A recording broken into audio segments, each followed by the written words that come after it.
Welcome back to Anime Death Spiral, the only anime podcast that brings you the #1 in lists and power rankings and episode weekly reviews, and we do all the stuff. We've got all of the anime stuff you could ever want to listen to, so listen to us, because we're #1. It's 150 episodes, and he said podcast.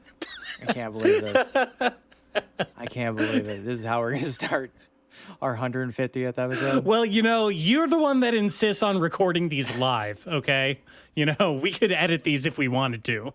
No, and no redos. I refuse. We haven't got this far without a redo. We're not starting now. In all seriousness, that is a binding philosophy of the show. We do not do second takes. We do not go back. Takes. Yeah, no second takes. We do not go back and make corrections ever. We're always 100% right all of the time. That's the real promise. Welcome to Anime Death Spiral, the only anime podcast that is always 100% right every single time. Never fuck up, except for that one time right at the beginning of this episode. Otherwise, never. Not one time. Well, surely that's not a sign of things to come. Nothing could possibly go wrong. Did you say 150 episodes? God damn. Yeah, it's a nice round number. I like it. I know. I guess that puts us, a square 3 if you do it by 50. Yeah. 3 years. 3 years of doing this show. And we do it all for you, folks. I just want to be clear about that. 3 years a little bit ago, we did blow past it. We're only at 150 because of various scheduling fuck-ups that happened in the last year or so. Listen, who's counting, really, okay?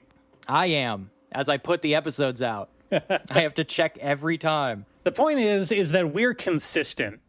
We're here almost every week doing the dirty work that you people refuse to do, no matter how politely we ask. That's also a mistake, because we are just talking about changing stuff. We can't be consistent if we're about to change things. Oh, God damn it. What are you doing? No. Oh my God, are you trying to ruin this? I'm messing this up so bad. You're messing it up so bad.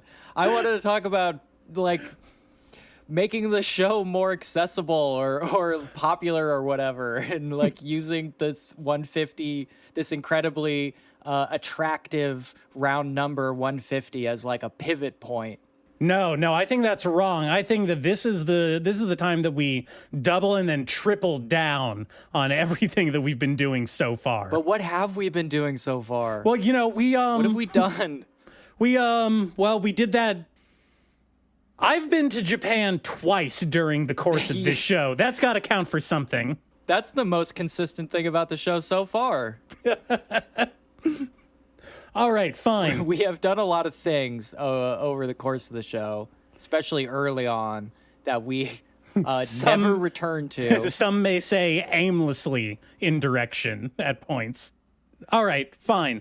Have it your way. This is going to be the mark of a new era, a new Anime Death Spiral, a season 2 going forward. We're gonna think of some ideas, and we're gonna be a brand new person. We're gonna change ourselves for you. Yeah, because that's what true love means. So what I was thinking is we pivot to video games. We'll be a video game podcast. Do we still call it Anime Death Spiral? Yeah, no change to the name. Okay, that's because it's a great name. It's the best thing about our show. It's really top notch. No, the theme song is the best part of the show. Please. Theme song's also really, really good. Yeah. But video games are really popular, and they appeal to people who think anime is creepy. So I feel like it's a much wider audience. I hate to admit it, but you're making sense to me. All right, that's it. You heard him, folks. We're pivoting to video games. All right, so to make a clean and really nice pivot, a pivot on the back foot, going in for the 3, we're pivoting on the back foot. We're gonna jump. We're gonna take the jump shot, and we're starting with Forza Horizon 6 is set in Japan. The first race you do after the intro is to the Oshinoko theme song. You very quickly get to, Creepy Nuts is on the soundtrack a lot. Of course. Lots of anime themes. It's in Japan. You race a Gundam. You're driving around Tokyo City. You're literally Tokyo drifting all over the place. You pick up your Hachiroku. You go to Mount Akina. You're doing the fucking Toge down the hill against a yellow RX-7. It's anime as fuck. And now that I'm saying all that, I'm realizing maybe anime is dominating video games. Maybe it's the other way around. Maybe it's the other way around. Well, it's funny that you say that because it brings up something that about myself that I remember from when I was like in high school, and I, being the little weeb that I was, I, for the longest time, I very much conflated anime with video games to the point where, like, when I was looking at games to play, I was actively turned off by games that did not espouse an anime aesthetic. Like, I was that level of weeb in high school. You fucking played Final Fantasy, Zone of the Enders, Devil May Cry. Yes, of course you thought it was anime. Mm-hmm. I think that's part of having a PlayStation. If you grew up PlayStation, you kind of think video games are anime. Yeah, no, very much so. Because I was Nintendo, and not as much anime there. Well, yes and no. I feel like there is a point in time where Nintendo was anime and was all video games, and that point is Ocarina of Time, which is anime and video games and Zelda, therefore Nintendo. It's kind of like the fulcrum of all this. Well, I mean, Ocarina of Time is such a massive giant. It's so many things to so many different people. It's hard to say, but on my GameCube, sure, I had, Wind Waker. It's kind of anime. Yeah, of course, I played all, I think, 4 discs of Tales of Symphonia. That's definitely anime. Had anime in it. But, I was playing NBA Street. I was playing SSX3. I was playing Rogue Squadron, right? Not anime in the least. No. I was playing FIFA. Not anime. Not anime. Maybe if I was playing Captain Tsubasa, which also did exist at the time. Sure. Be a little more anime. But that's not what I was playing. No, well, I mean, Quest 64, that was kind of anime. You remember that? Sure, yeah, that was kind of anime. It was kind of anime. Castlevania, that was a little bit anime, Hey, did you know, this is like a really deep insider video game tidbit, but did you know actually like Final Fantasy VII was gonna be an N64 game? No way. It's really crazy. But Nintendo didn't want to spend money to do disk drives, and the only way they could fit all of Final Fantasy VII on a release was in discs. Yeah, did you know that? Oh, you did know that. I did know that. What I'm getting at is that anime has always been video games. It's a horse before the cart situation. I think that video games have always been influenced by anime and always will be and always should be, is the important part. I don't know if they should be. No. First of all, it's already happened. I think anime is a bad influence on a lot of things. They put cat ear Mjolnir helmets in Halo. Like, we're done. Anime won. The fight is over. Oh, I thought you were going to say the Gundam helmet. There is a Gundam helmet in Halo. Sure, the Gundam helmet too. That's in there. The fact is that anime, like a Spider-Man symbiote, oozes its way into all aspects of all culture. It is the singularity that we're moving towards. Eventually, capitalism is going to turn all forms of media into anime. I do genuinely think that like we have this thing that we have been witnessing for the last like 5 or 6 years of cultural domination is like, this is the Beatles. I'm not sure what the Beatles of anime is specifically because it's probably that Beatles anime. The Beatles anime? Yeah, which one? Yellow Submarine? Yellow Submarine. Hard Day's Night. Yeah, but that wasn't animated. Yeah, they did anime stuff in there. They did like anime sound effects in that movie. Oh, yeah. They were like powing and stuff. Terry Gilliam is my favorite anime producer. Lennon-san. Yeah. But like, this is the Japanese invasion, right? Like, this is the part where like all culture does bend towards anime. It has happened. It's like it is a sure, definite thing. Yeah. That's why Forza is set in like Japan now for this year. They like they understood what the fan service is. They got it. Well, apparently It's not they an did. First of accident. all, no. Apparently they don't understand, because you were just telling me that in Forza you cannot run over the cherry trees and you cannot jump over Mount Fuji. That is not fan service. That is anti-fan service. That is political censorship. I have to assume that the Japanese embassy got involved with Microsoft and said, "Hold on a second. You cannot. You are not allowed to jump Mount Fuji. You can't jump Mount do that." Fuji. That is against the law. Maybe if we made it over here, if we made silly little racing games and not serious racing games like Gran Turismo, maybe then we could do that. But no. Bill Gates, you are not jumping Mount Fuji. No. That's not happening. No Mount Fuji for you, Bill Gates. You stay away from this island. I really do wonder what it was, because like No, I honestly think that's it. I think that maybe at a certain point, someone at some point said, "Hey, maybe it's not a good look to like give the players the ability to physically disrespect the two of the biggest like symbols of Japan in pop culture." I was talking about something else. I do think you should be able to disrespect Oh, okay. Japan in the Do you video also game. think you should be able to kill children in Skyrim? Are you one of those guys? Look, if you're gonna put children in the thing and your whole thing is that it's like a simulation, it's like then yeah, of course. Why would they be exempt? If you don't want that, don't put them in there, because I'm gonna do it. It's like when they put like the binary choices of like kiss the girl or like taser her. You're like, well, what? Well, why did you put him there? Why did you put it in the game then? I don't what. Like what do you expect me to do here? Oh, No, yeah. I was thinking like we obfuscate as like millennials. Millennials. We obfuscate the say it- Japanese say it invasion properly. because we obfuscate obfuscate it. We ape escape. We escape it because we're like Dragon Ball, Sailor Moon, but it's not that stuff. No. Something else happened. I don't think I can pinpoint it because culture exploded and became a million different things, and there is no such thing. Everybody's talked about how the death of the monoculture or whatever, but it is true.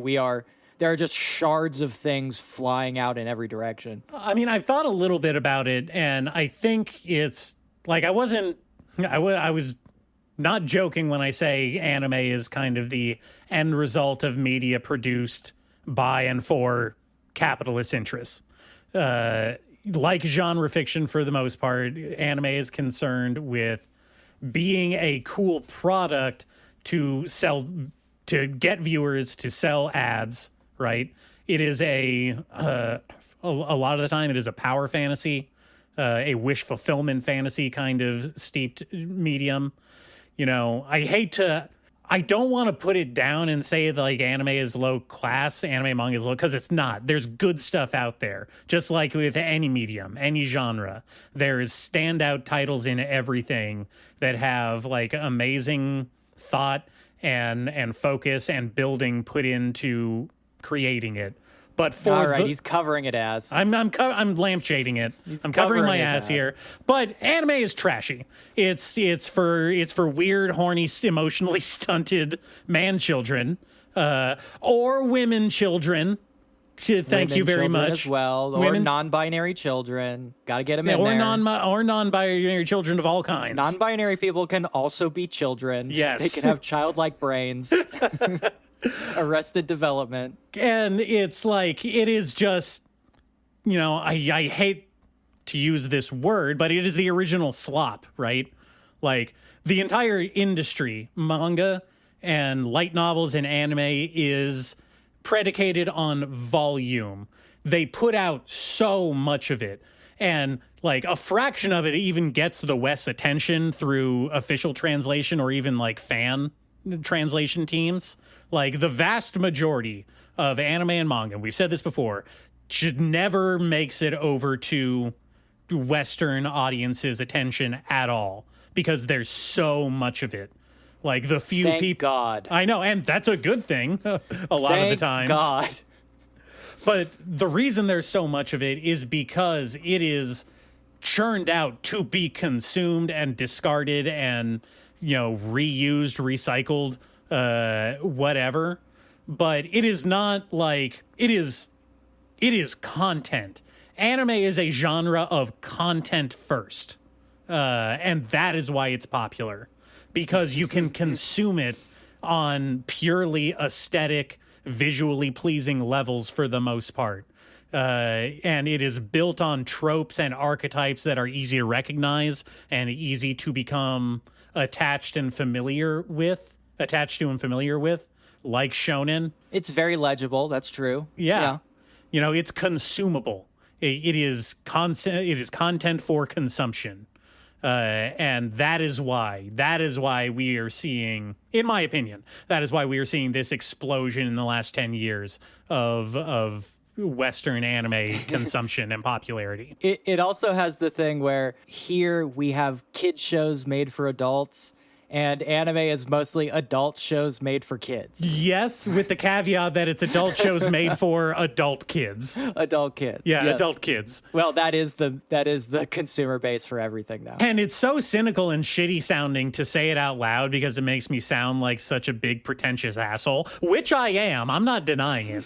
Like, the show. That's the show. I'll own up to that. That's the show. But no other framework makes sense when you have to reconcile that things like solo leveling exist, that things like Shinobi Undercover exist, right? And when you look at it that way, for someone who was genuinely, it's a weird kind of feeling for me because I was such a weeb, and I still am, but I was such like a weeb's weeb in my younger years that I overconsumed. I gave myself an anime allergy for a long time because when you immerse yourself in it so much, if you don't fully buy into it, you come out the other end kind of being disgusted with yourself a little bit. And I talked about that. After I came back from my most recent trip to Tokyo. When you're around it so much and you see it plastered everywhere, it gives you the ick a little bit. Right? You got creeped out by being immersed in that culture. Yeah, yes.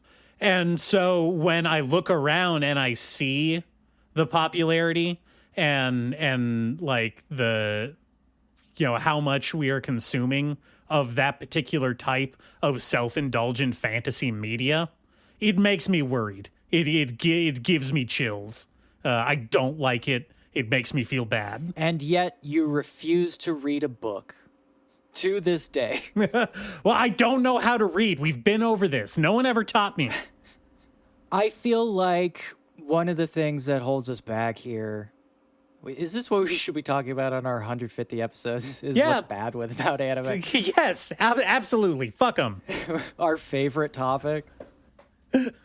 I think one of the things that holds us back and holds anime back and holds people back from like asking more from their anime, which I do think people are asking less and less of their anime, is people living uncomfortable and hard lives and being really disinterested in anything that may also in turn make them uncomfortable in their comfort zone. They don't want to be removed from that in their brief respite from how fucking awful everything is all the time. Yes. Which is I think relatable. there's a direct correlation. Relatable. Yeah. I mean, we've talked a lot about how, like, I think escapism is like a weird concept, which I like, only ever half believe actually is a thing. But like the idea of trying to just briefly ignore how fucking awful everything is all the time does make sense to me. People get mad at you when you tell them escapism in media is like not a good thing, or at least has the potential to be a bad thing. Like people get angry at that idea. Like, why are you trying to take away the one thing that gives me like pleasure. The one thing that I look forward to at the end of my slog of a day at the fucking Chick-fil-A is coming home and watching the newest episode of Rent-a-Girlfriend. Why are you trying to take that away from me? I don't see anything wrong with that. I just don't see anything wrong with it. Like, I just want to relax. Literally, I just want to collect anime girls. What is wrong with that? I just want a bunch of anime girls. You know, fuck. I'm having a harder time year after year coming up with a refutation of that comeback, you know? Like, fuck it, dude. Like, yeah, everything sucks. The world is ending. You do you, I guess. Just like, stay away from real women, I suppose. Yeah, please. You never have to actually like question any of your preconceived notions about the world, but keep it to yourself. Yeah. Keep that shit on lock, buddy. Yo, put that bag back on. Put that bag back on. It's difficult. It's a difficult thing. Yeah. I mean, I don't think that is an excuse. I think ultimately we should all be trying to engage in stuff that like makes us think differently about things and challenges us and tries to engage us on levels that we should be at. Mm-hmm. But even something like what we talked about a little while ago, Takapi's Original Sin, which I was incredibly surprised got a lot of popularity. People liked that. People liked it a lot. It was huge. Yeah. I mean, not huge, but it got talked about. My watch partners even like they couldn't even do that because it is tough. The subject matter is itself tough. But what I tried to explain is that like ultimately something like that is purely melodrama. The heightened emotion is itself a comfort. It goes into horrible places like a roller coaster so that we can go up and then we can come down. Mm-hmm. It just happens, and I think this explains the popularity, is that with Takapi's Original Sin, you go way, way, way up. Yeah. And then you come way down. Well, you know, it's just like you know, any other type of storytelling or music. You build tension and then you resolve it. And but like, yes, the subject matter itself is upsetting because it is child abuse. I mean, did you tell them that, hey, those are just like cartoons, right? Like, you guys realize that they're not real kids. You know that's not real, right? That's like not real. Like, that's not a real It's kid. like a fake thing. That's a car. Somebody drew that. It's not real. It's a fake. It's not a dog, so what do you care? But yeah, yes. I think that is kind of a issue. What it makes me think of is, you know, people talk about cozy anime or comfy anime as if that is a genre, like descriptor unto itself, which it kind of is, you know, or it has become, I suppose. It's like slice of life. Yeah. But like specifically that slice of life that, you know, there's slice of life anime and manga stories where like stuff happens. There are events that take place that cause narrative tension, and then people have to react to those things. And then there are other, like there's specifically cozy anime where stuff does not happen. And the stuff not happening is very much the point of it, because people don't want to engage in stuff happening. They just want to check in, you know, with their little anime group for that week and see what's going on and have a good time and then check out. And no one's had to think about anything. No one's had to do anything. Again, I was gonna say like the slice of life thing. You're never watching like 6 episodes into like a slice of life where somebody's like running a ramen shop and like getting to know their neighbors, and then like their best friend gets diagnosed with cancer or whatever. But I realize, you know what?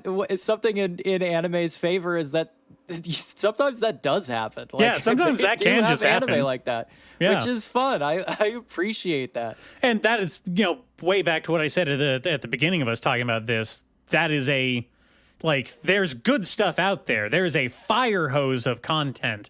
And within that, there's statistically going to be cool, interesting ideas, stuff worth paying attention to, which is, I think, is like what we're trying to do.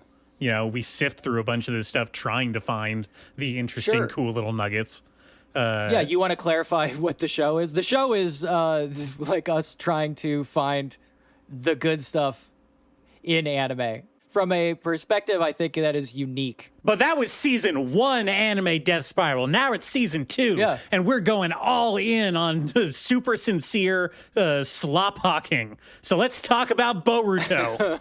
All right. I will talk about Boruto because I'm going to read that. I'm just going to throw it down and I'm going to like read some Boruto. You're going to read some Boruto? Compare it to the Jujutsu Kaisen sequel, which I haven't started yet. I really want to read those in parallel and see like what the fuck is happening here. I haven't yet though. I do want to talk about some stuff I did read because like I mentioned, I started reading some manga again after a brief break to let it pile up like snow outside my cozy winter cabin. I let it pile up until I couldn't open the door anymore. No, that sounds good. I have some manga that I've also been reading that I've been meaning to talk about for a while. We've been caught up doing the spring 2026 premieres, but we finished up pretty much all the stuff I think we're going to watch for those. So now it's time to get back in the grind. Yeah. Yeah. I'm gonna watch Playing Sister, but other than that, I think we're done. Yeah. Well, that and Mononoke when it comes out. Yes. Mm-hmm. Well, I have two that are thematically connected, so I want to talk about these two. Okay. Because unlike all the other stuff, I feel like there is like a soul connection here, even though if they are both radically different kinds of manga. The first manga I read from my deeply horrific manga backlog is called Abu Normal by Yamato Kawakami and drawn by Taijun. Like the Young Frankenstein bit? The Abby Normal? Yeah, basically, yes. It's about Abby Normal, whose presentation is essentially, the manga presents this like, wouldn't it be crazy if a girl was autistic?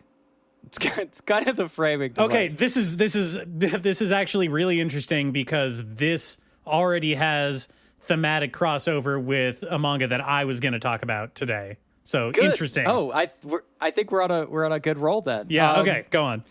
Now, of course, this has like no conception of like, or no consistent conception of like what a person like that would be like. So it kind of careens back and forth between a woman who is potentially like a sociopath and a woman who is like, kind of mildly autistic. It can't seem to make up its mind like where it wants to go.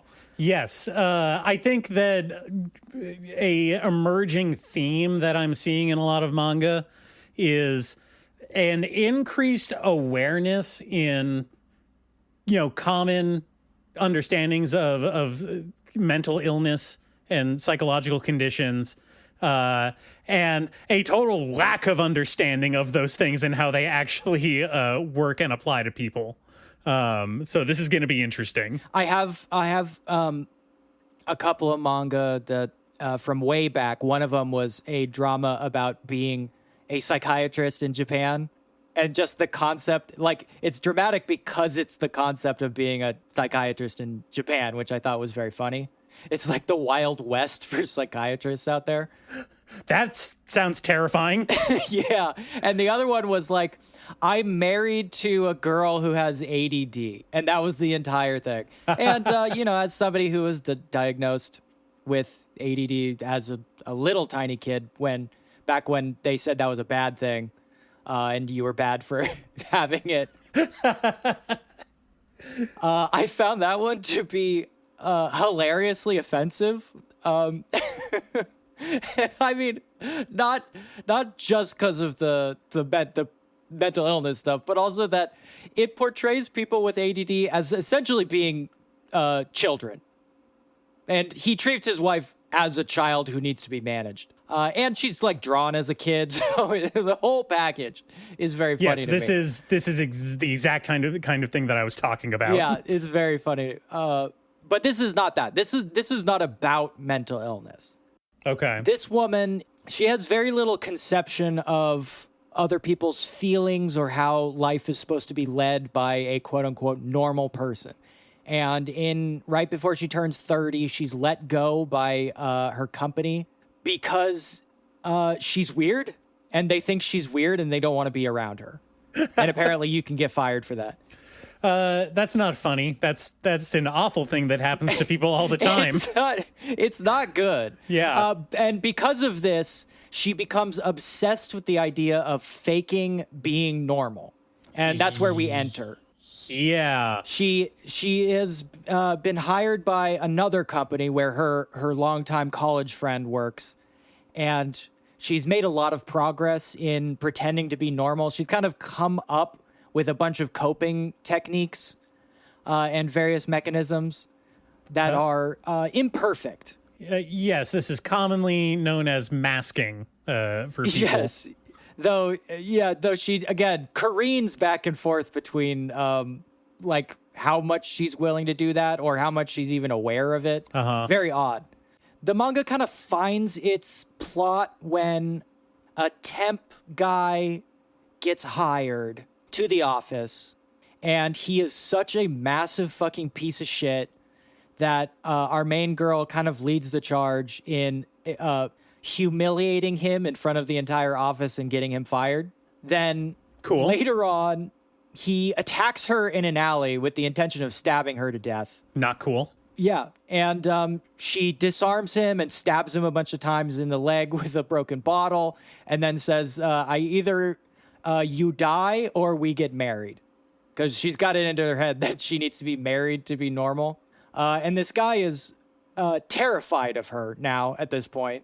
Okay. Because of the stabbing. Yeah. No, that's just to be clear for anybody listening to this, that is not a normal course of action. No. That is a wild turn. What? It's pretty wild. It takes a real wild turn. And then it becomes a lot of the manga is then kind of dedicated to this man who is terrified of this woman, who is becoming more and more obsessed with the idea that he is going to be her husband. And this goes some wild places because this man is a piece of shit. And the man, to the manga's credit, which I really like, they never compromise on that.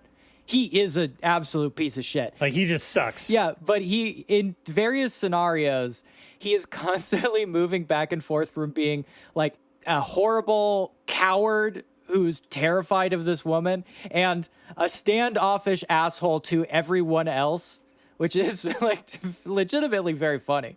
And then she, like, you know, because again, she doesn't understand what a relationship is or like dating somebody or what boundaries are or how they should look like.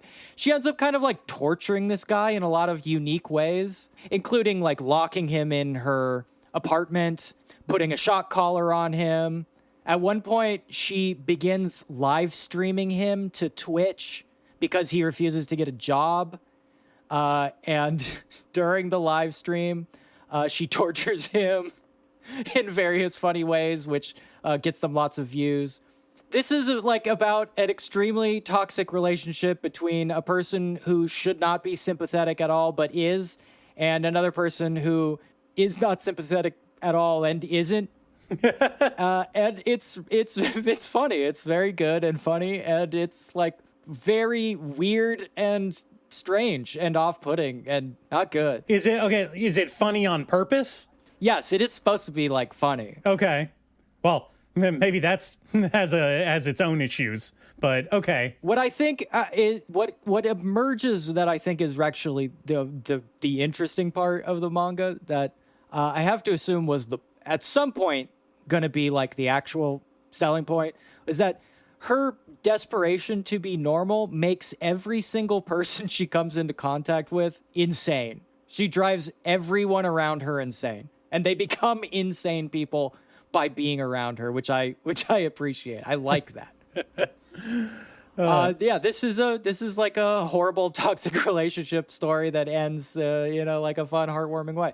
Well, all right. We all need a little bit of heartwarming in our lives. Yeah. I like that it never compromises on like who these characters should be. They never like soften up in order to make like, the cute parts work. They never like grow or change as characters. They never learn anything. Yeah, people love that in their stories. Yeah, no, not really. This maybe a little bit, but I think it's more that through the scenarios, life becomes more complicated, which is also a part of growth. Yeah, I like this one. It was short. It's 83 chapters. Okay. What's it called fun again? and weird. Abu Normal. Abu Normal. Abu Normal. Abu Normal. Like abnormal. Abnormal. No, I got the joke. I got the joke. Okay. You got the joke. I got the joke. No, it's okay. I've been reading something that is kind of very similar to that, but in almost all of the opposite ways. But you said you had something else that you were comparing it to. So if you want to talk about that first, and then I'll talk about my thing. Okay. Yeah, the other one I read, I only read a little bit of it because I think it's still running. But it is also about a horribly toxic relationship. In this case, it is a toxic Yuri called My Girlfriend's Not Here Today. And it's about two lesbian girls who are really afraid of coming out at their high school. Even though they're graduating, they're going to be like in college in like a couple months. I figure like at that point, like who gives a shit? But I'm not gay and in Japan, so no judgment. But one of the girls is like a super popular, cool, tall volleyball star. Hey, just like one of our listeners. Yeah. And the other one is like kind of a sulky, surly, like emo girl. Classic pair up. Yeah, who makes the horrible mistake of keeping a hidden diary Twitter account that she uses way too much and is way too honest on. Yeah, kids these days have no idea of internet propriety or privacy. You know, you got to keep that shit on lockdown if you don't want everybody to know about it. I will say, for anybody, it is so easy to find you. I don't want that to sound threatening or anything. I just think you should be aware that it is so easy to find you. Anyone. Okay, well, when you say it like that, it sounds like a threat. It sounds like you're threatening me. It is a threat because what happens is this girl starts getting more and more hurt. First, that her tall, popular girlfriend won't hold her hand in public. She won't tell her friends that they're dating. They never talk about it, right? Mm-hmm. Basically, she wants to come out of the closet and her girlfriend doesn't, and they're constantly at odds here. And she's starting to feel personally insulted by this. It's getting in the way of the relationship. And right at that moment, at that perfect emotional junction, that weak point, this other girl inserts herself into Surly Girl's life and basically tells her, hey, I found your secret account. If you don't want me to tell people, you gotta cheat on your girlfriend with me.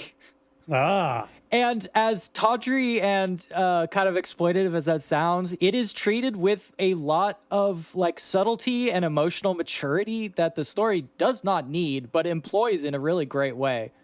Because in a regular story, it would just kind of be oh no, I'm she making me cheat. Oh no, I'm in emotional peril. But it takes that idea way more seriously than I think most manga would, and it explores interesting emotional dynamics there in a much more realistic way than a lot of these kind of Yuri stories I think attempt. Uh-huh. And also I love that the girl is so fucking surly. She is so rude to people she doesn't like. It's very funny. Hey, I get it. I really like this. I really like it a lot. Yeah.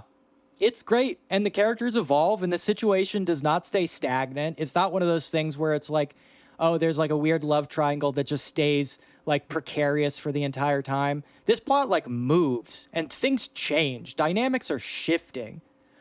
These characters are interesting and deep and unique. It, unfortunately, is occasionally very horny.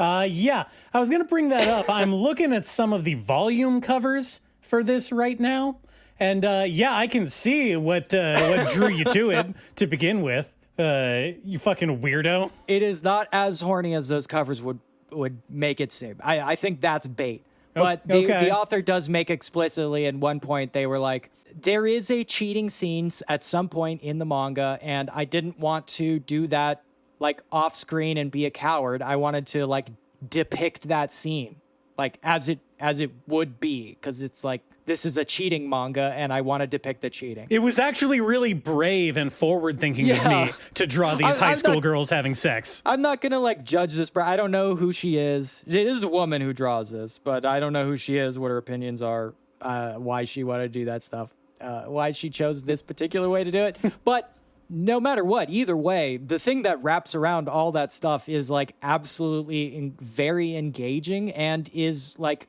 mature and interested in treating this situation seriously. And it's really good.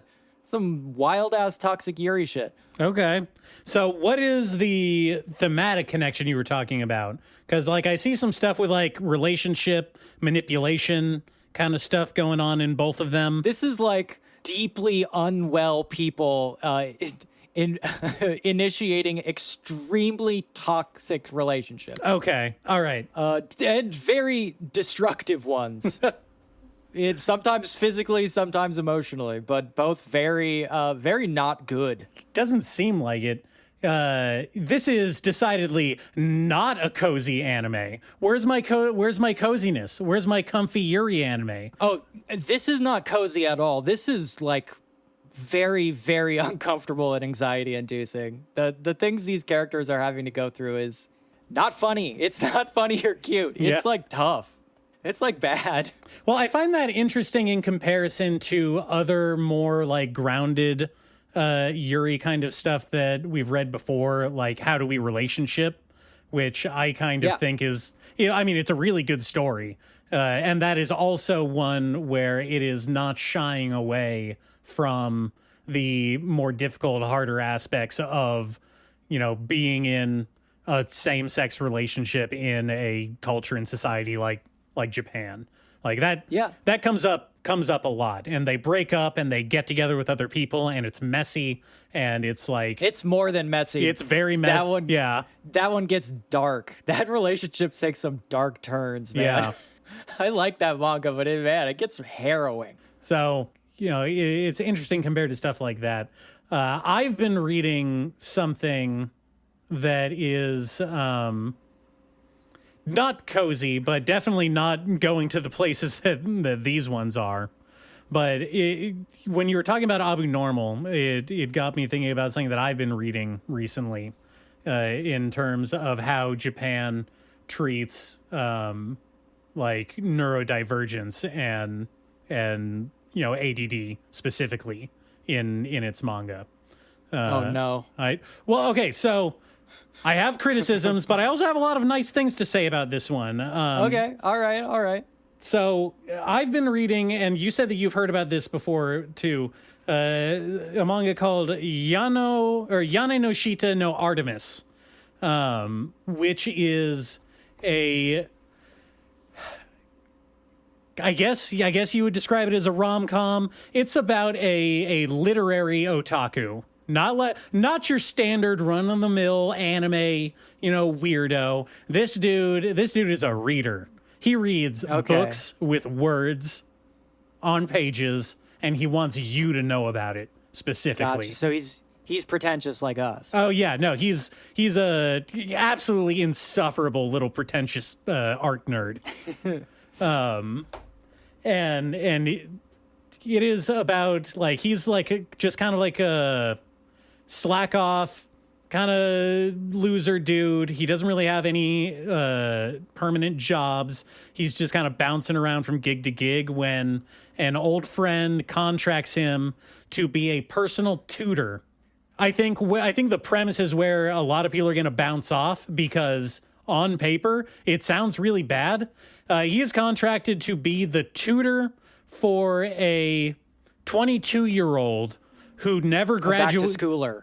Yes, a back to schooler. Yeah, I know this one. Yeah. A 22-year-old who never graduated high school, despite the fact that she is, quote unquote, a super genius. So in Japan, there's no GED. Not as far as I can tell, or at least not as far as the story alludes to, because, and this is where like something that I almost bounced off of. I don't get in the story, like, yes, okay, she never graduated high school, but because of that, she apparently still has to attend classes at the high school in her high school schoolgirl uniform until she like graduates. And that seems fucked up. I think as much as manga and anime make it seem like people are into the sailor suit, I think if you are a 22-year-old woman who has to go out in public in a sailor suit, I think that would be mortifying. Yeah, it would. Well, and they do bring that up, and this is actually one of the things that there's a lot of stuff that I do actually really like about this series, and one of them is they do address stuff like that. It is embarrassing, and people call attention to it, and they say it's weird, and they call her a weirdo when she has to like walk around in public in her school uniform. That is weird. It is literally just, panels of her walking around, and then in the background, people going like, isn't she a little old to be wearing a uniform? Do you think she's some kind of sex worker? She's like a pervert. You think she's a pervert? Why wouldn't she just get special dispensation to like not wear it? Well, because presumably the school system wants to humiliate her, like personally.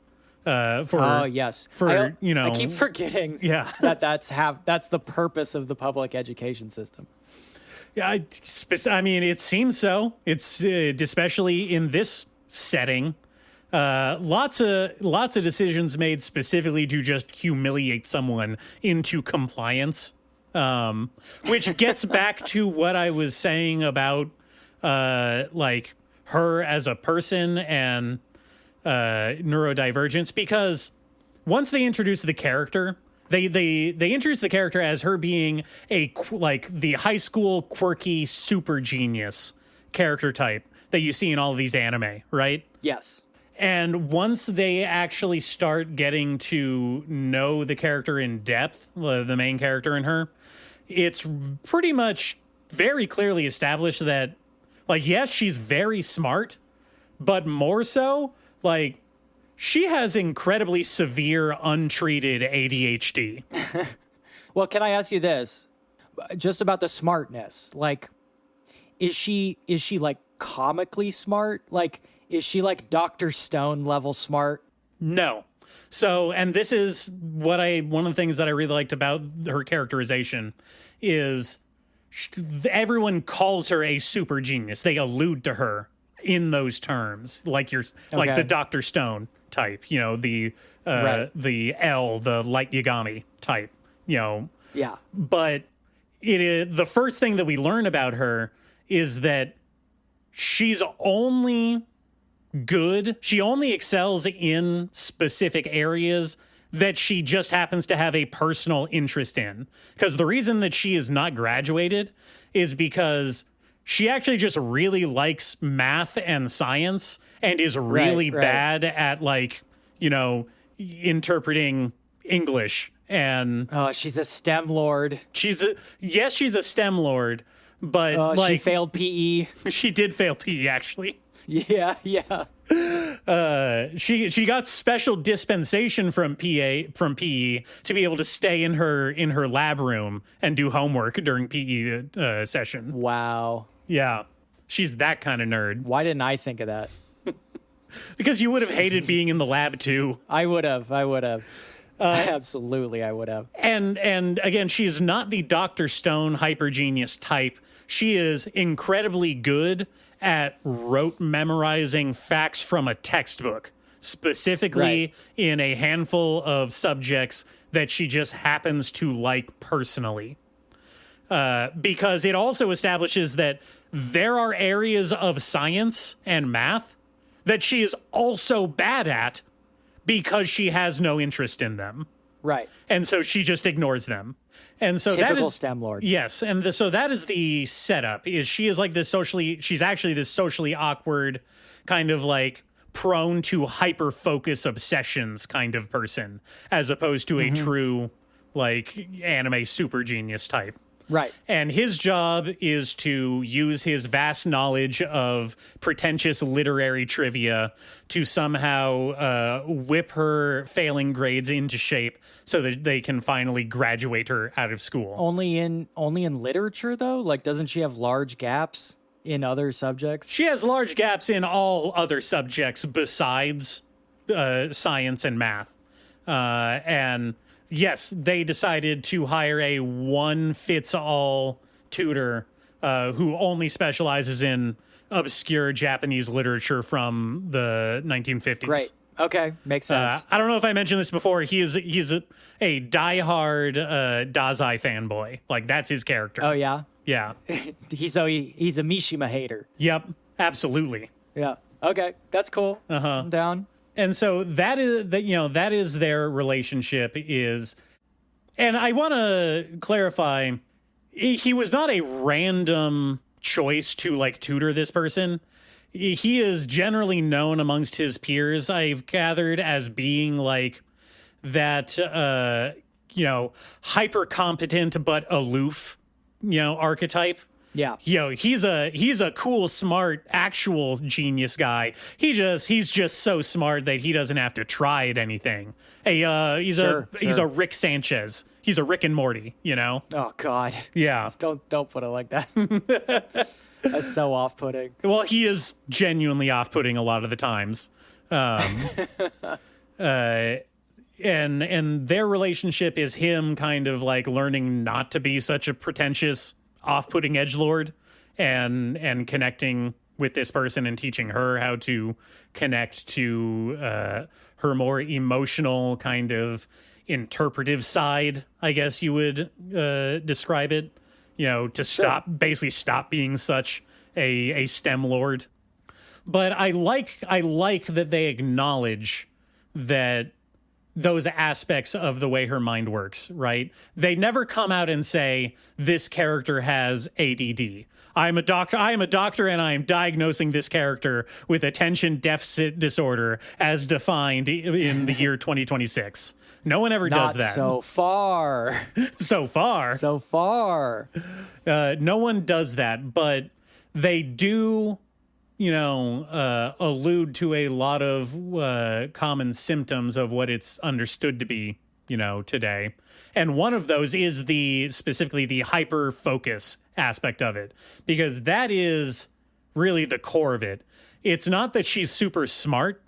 It's that she is like super hyper focused on whatever one thing captures her interest. Sure. Because there's one arc, like it's a whole thing. There's like 10 chapters or so in the manga where he to get her to relax, like on a weekend or something, he invites her to play the non-branded, non-specific anime version of Apex Legends with him. Oh, cool. And that becomes her obsession. And she just completely stops giving a shit about science and anything else, and just becomes a Apex Legends streamer, and gets to the point where like she is getting advertisement deals with other famous streamers, and it's going to stop her from graduating high school because she wants to stop learning to become a pro gamer. I mean, pro gamer is going to be more lucrative than anything you're going to get out of a GED. I got to be honest. That's what I thought. I thought that actually would have been a very interesting pivot to like, okay, we're just not doing this anymore. We're pivoting to this is about this character becoming a Apex Legends streamer from now on. Yeah. I think that would have been funny and interesting. Why would I give a shit about the high school thing? It seems to be constantly humiliating. I can't remember. They introduced some kind of reason to where he has to get her to graduate. I think maybe the high school is paying off some debt of his, maybe something like that. Wow, I don't know. How manipulative. I know.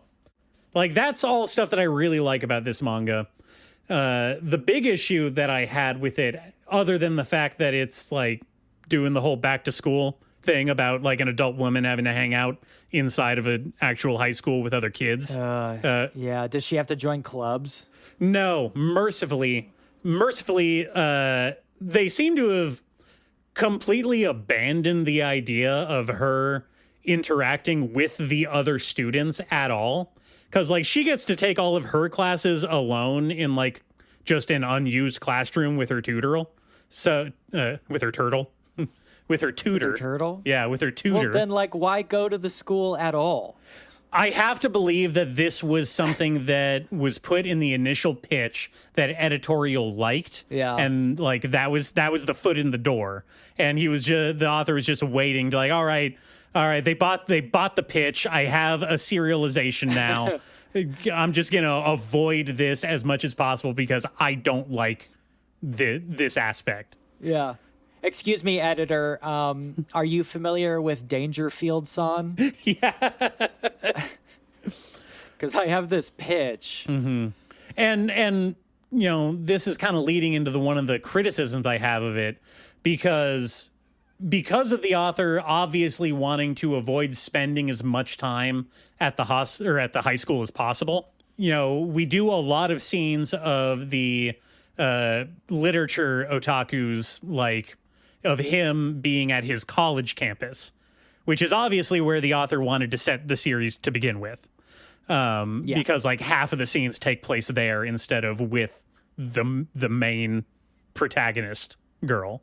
And his whole like secondary B plot is that he has a best friend. And I hate this term, but apparently it's what the common usage is now. The losing heroine girl in this story is his college friend, who is like Wait, is that a term? Is that an accepted canonical? No, that's in the lexicon genre now. Trope. Yeah. Oh man. That is a common in use term. The secondary heroine is now the losing girl. We just have to live with that. She can't just simply be another character. Nope. She is the losing heroine. And okay. her, you know, that whole thing is like he and this girl are in the literature club at their college together. And she secretly publishes a story, like an ongoing novella, chapter by chapter in the school newspaper that this guy is obsessed with. Like he keeps saying it's his favorite thing that he's ever read, and he can't wait for a new chapter to come out every week. And he envisions the author as being like this weird kind of like mashup of, I don't know, like a Stephen King, but also a Robert Langdon Angels and Demons type, like idolized, like world traveling Dan Brown? Yeah, Dan Brown author. Yeah, and he doesn't know that his you know, female best friend in college is the actual writer of these. So she uses a pen name? Yes, she uses a male pen name. She's not mentioning at any point that she's like writing for the paper to her best friend? Nope. It doesn't come up?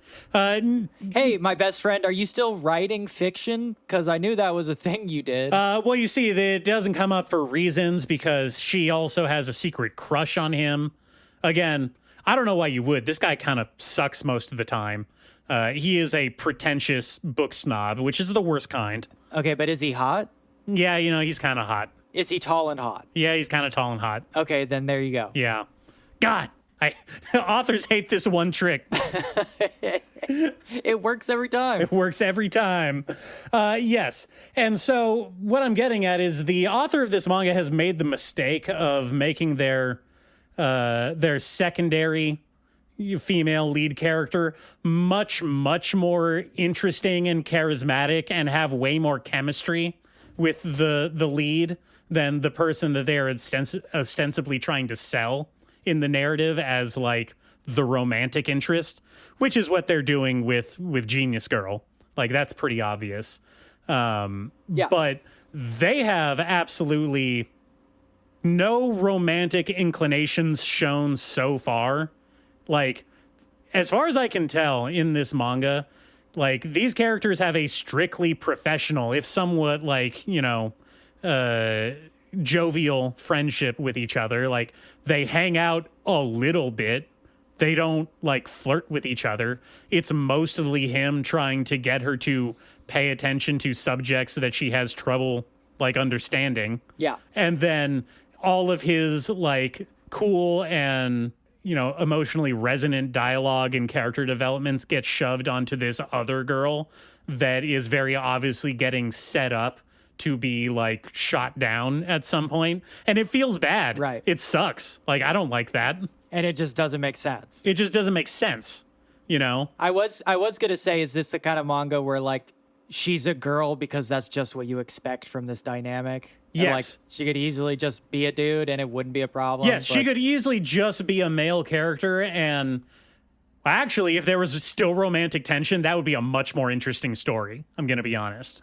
But, like, it is like a requirement for this kind of story because they need some secondary juice. Yes.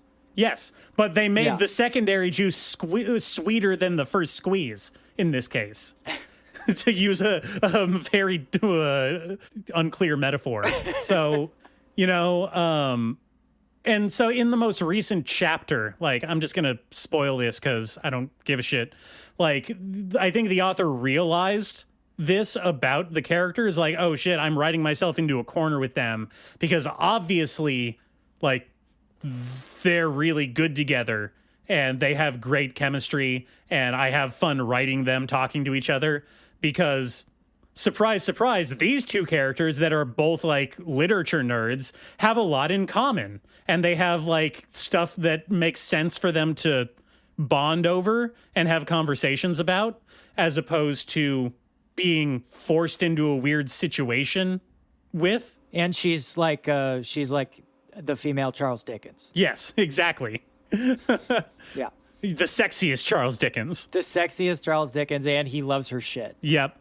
And so the author realized this, and in the most recent chapter, basically had this character say, like, well, you know what? I'm just going to come out and say it. I am in love with you, and I want to date you. But if we date, then I'm not going to be an author anymore.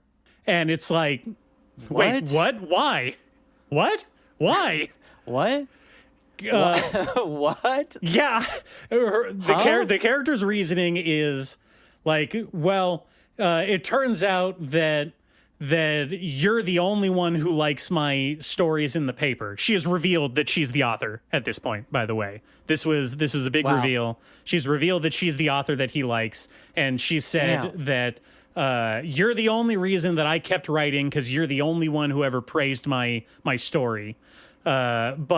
But if we're going to date, then I want to go all in on dating. And if I want to be an author, then I want to go all in on being an author. Because there's never been an author ever that's been in a relationship or married or dating someone at the same time as being an authur.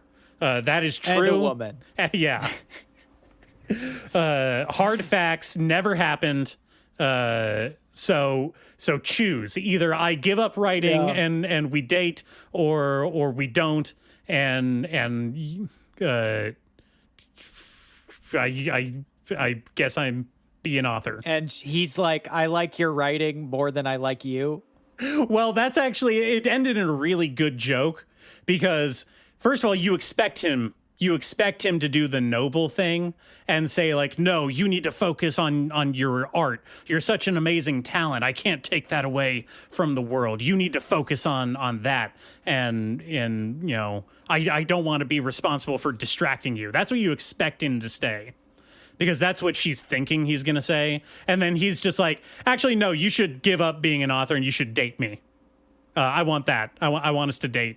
You should do that. I would rather have sex with you. I would rather date you. But then the splash page is like, you should do that. I want to date you, but We should also date after you finish writing this particular story because I want to see the ending. Like, do that. I gotta see. Do that, and then you know. can you finish this and then stop being an author, and then we can date. I have to know how the story ends. Which again, back to what I was saying earlier today. I would rather have a story that ends than be left on chapter 13 with no translation. Yeah. I get the urge. Sucks. I get the urge. It would be funny. I mean, that's like one of those insane things, you see it a lot, where it's like, once I'm the world's most famous mangaka, I'm going to ask you to marry me. But until then, leave me alone. And it was like, what? They're doing that exact thing in, what's it called? I made friends with the second prettiest girl in my class. This season. Yeah. Where in like episode 4, I think, of this season, she just straight up says, "Hey, I'm in love with you. I not even like you. I am in love with you and I want to be dating you." Yeah. And he says, "No, I can't hold my head up as your boyfriend right now, but maybe in the future." But then it turns out that he's just actually like really afraid to date people because his parents had a super like messy, I'm talking about like really ugly shit throwing divorce, and that like fucked him up a whole bunch. Stabbed with a broken bottle. Yeah. And that like messed him up, and so that's why he doesn't want to like be in a relationship. So I'm like, okay, that's like a little bit of something there, but still very much the same thing. And I don't want to be too hard on it because I do actually, I like this manga. I've been enjoying it quite a bit since I started reading it.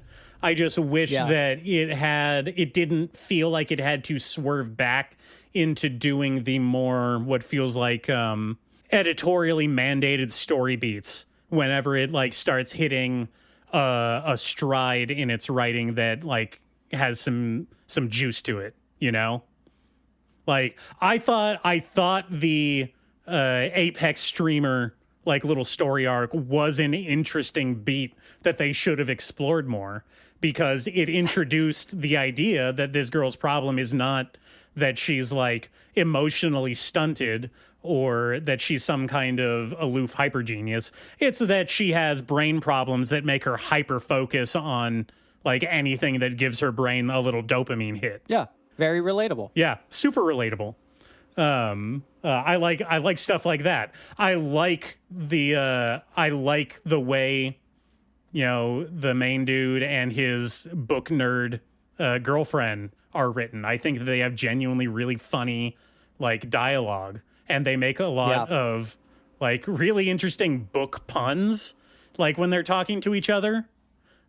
Which I think must have been really hard for the translation team to come up with, because it's obvious that in the context they're talking, like the characters are talking about obscure Japanese authors, but in order to make the jokes translate, they have to like make them jokes about like Joyce and Fitzgerald and stuff like that for the English. Joyce Carol Oates. Yes. No, James Joyce. Okay. the worst one. So I don't know. That's good. I like it. I would give it a shot. It's called Yana no Shita no Artemis, or The Artemis Under My Rooftop, I think is the literal translation. Okay. I'm sorry. I forgot. I left out something very crucial about the whole setup. Oh no. Yeah. What? No. Actually, I've got to rescind this. This is a bad manga. This is bad and no one should read it. As part of her what I can only describe as like graduation punishment game that the faculty is forcing on this girl. Yeah. Not only does she have to attend classes at the high school like in uniform, for some reason, they are also mandating that these two people share an apartment. Oh, it's forced cohabitation. It's forced cohabitation. Oh shit. Yeah. Man. So this guy forcibly gets moved. Microgenre. That's actually a microgenre that we should explore. There's some meat there. We talked about the worst one already a while back. And again, to the author's credit, this does not seem like a writing decision that they were like enthusiastically jumping into. This seems like somebody may have suggested this at an editorial meeting, because again, they spend pretty much as much time as possible away from this location. The high school Sure. and her apartment, probably where we spend the least amount of time in the series, as opposed to just hanging around his college library. I love the pitch. The pitch is great, but we need to insert a couple micro genres in here. What about forced cohabitation? Could you make that happen? That feels like a natural fit. Now, these are all about college students. Can we fit this into a high school class? You know, we need someone in a uniform. You did remind me, like, when you do these like weird tropes, and it kind of feels like you have to do it, but the author wants to like push back a little bit. Yeah. You know what I mean? Mm-hmm. I read just a few chapters of it because it sucks, but I read I Hate That We're Childhood Friends, my rise to the top of school life with an S-rank beauty begins after a falling out. Wow. Okay. It's not good. But it does a thing. It's about a guy who is like the servant perma butler to this incredibly rich girl who's an heiress to like a world dominating company, right? Mm-hmm. And she's like an idol and a princess, and goes to a super elite school.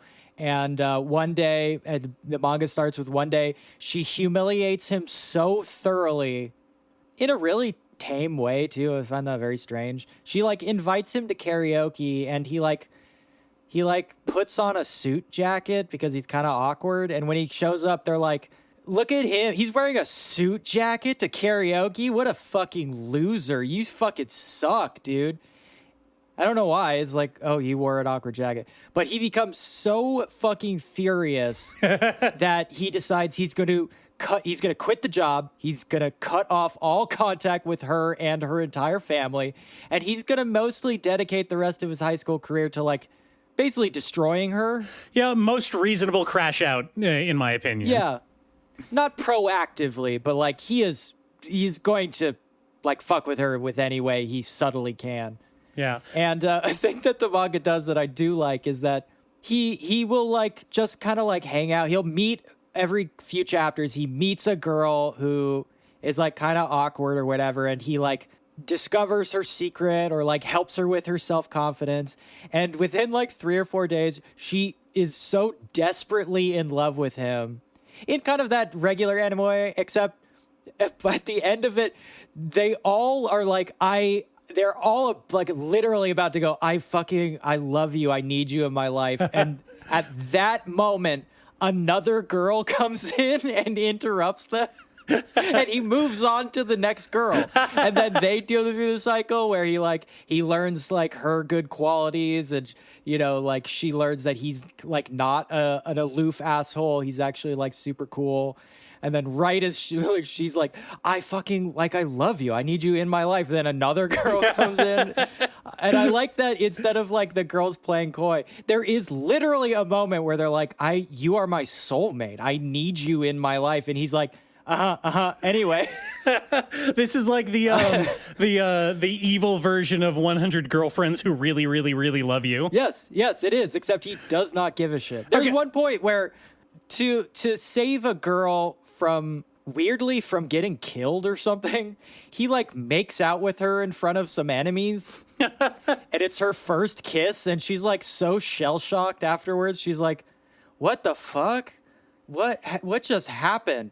Hey, that was a really weird first kiss. Can you like do it over again, but properly now? And he's like, yeah, sure. And they like make out.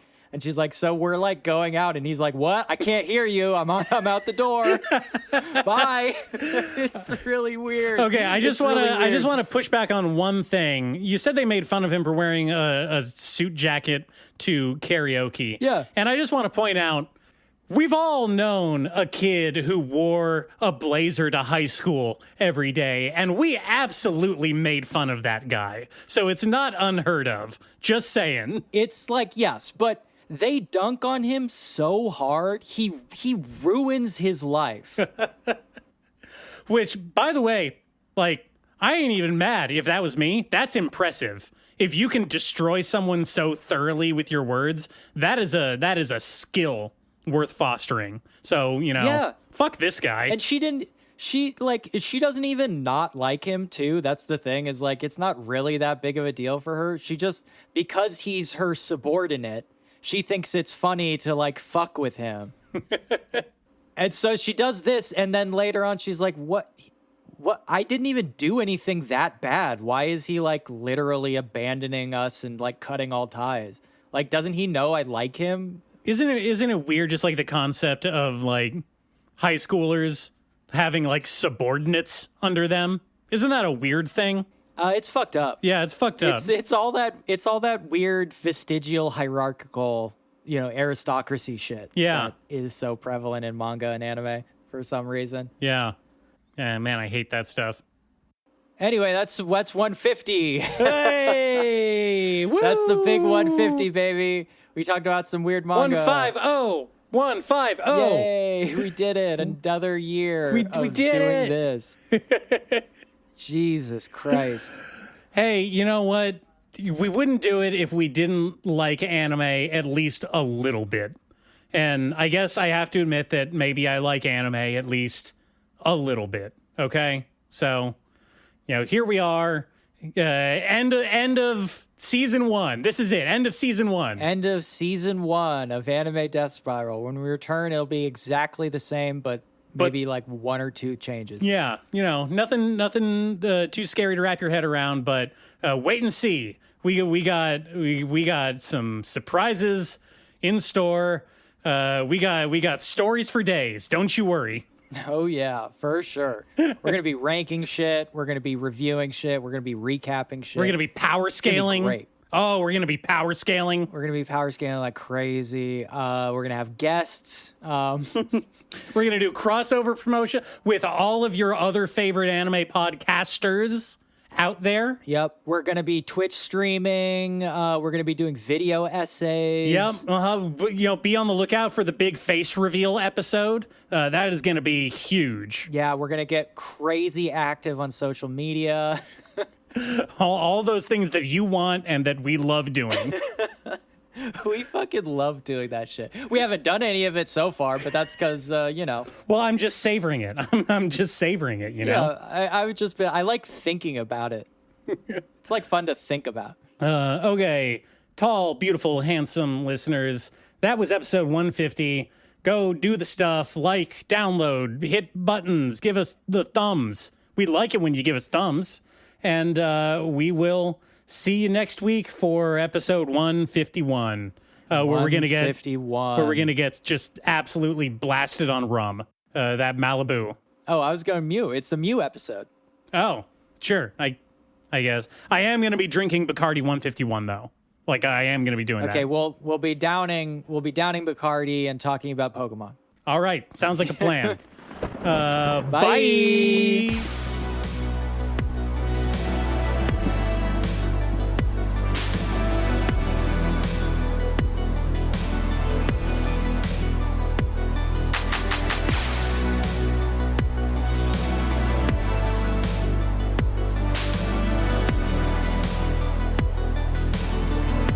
I think you've got to call him Scooby-Kun and Scrappy-sama.